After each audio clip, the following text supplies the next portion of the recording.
বিএনপির প্রতি আপনার কোনো সাজেশন আছে কিনা? হ্যাঁ, সাজেশন আছে। সাজেশন আছে, সেটা হচ্ছে আপনার ওয়াক ওভার দিয়ে দেন।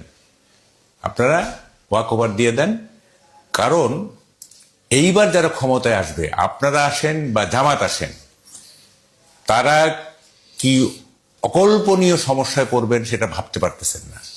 এই যে পে স্কেল দেওয়া হয়েছে, এইটা নতুন সরকার, এই সরকার এটা কোনোভাবে বাস্তবায়ন করতে পারবে না, আবার এটা বাতিলও করতে পারবেন না। Once declared is declared for একেবারে সবসময়ের জন্য। তো ফলে অর্থনীতির যে অবস্থা এবং তার উপরে চাপছে এই পে স্কেল, আপনারা দেশ চালাইতে পারবেন না। প্রথম সরকার যে আসুক, বিএনপি আসুক আর জামাত আসুক, এইটার কোনোভাবেই পাবলিকের সন্তুষ্টি অর্জন করতে পারবে না।